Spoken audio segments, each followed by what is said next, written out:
الله الرحمن الرحيم ولله الأسماء الحسنى فادعوه بها صدق الله مولانا العظيم. محترم دین محکم تاسو د اسماء حسنا مبارکی بیان لستو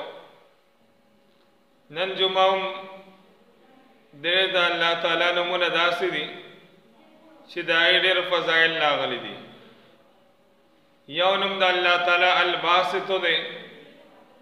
دویم نوم د الله تعالی الخافض دی، او دریم نوم د الله تعالی الرافع دی. الباسط معنی دا چې رزق فراخه کوونکی، او الخافض معنی دا چې ښکته کوونکی، او الرافع معنی بلند کرنے والا اوچتونکی مرتبو لرا. نو دا رنبانی نوم دا اللہ تعالی چې کم الباسط دی دا غی فضیلت او دا غی کی وظیفہ دادا سوک چی دا نوم دا اللہ تعالی الباسطو یا باسطو جل جلالہو دو چاش بوقت کی سلور رکا دا چاش موزیو کو او دا این بعد لاسونا پور تکڑل او دغه نوم د الله تعالی لاس پیری ولستلو او بیا په مخ باندې لاس راکاغل د الله نه دعا وغوښتله نو الله تعالی به د وزر تر زرا ان شاء الله تعالی غنی او مالدار او ګرځي او چاته به الله تعالی محتاج کینا. دا دویم نوم د الله تعالی الحافظ یا حافظ دا جل جلاله وصل لستل بکار دی. نو د دې فضیلت دا دی چې یا حافظ څوک دا نوم د الله تعالی وایي 500 پیری نو الله تعالی وایي د تمام حاجتونه پورا وګرځي، مشکلات پر الله تعالی ختم وګرځي،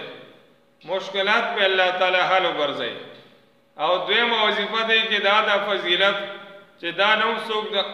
درې ورځې یو کس روژه ونیسي او څلورم ورځ باندې یو ځای کې کینی او 70 پیری د نوم د الله تعالی یا حافظ دعا سره دا نوم د الله تعالی وایي 70 پیری دله الله تعالی په دشمن باندې غلبه ورکړي،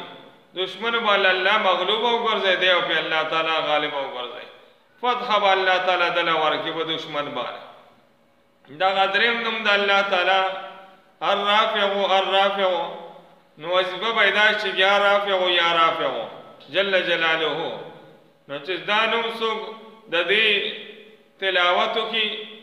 دا 14 رات باندې یعنی 1400 شپه باندې د هر میاشتې دا 100 پیر څوک وایي نو الله تعالی باندې چې مخلوق ته محتاج نه کی او مخلوق له الله تعالی به نیاز دی او ساتي.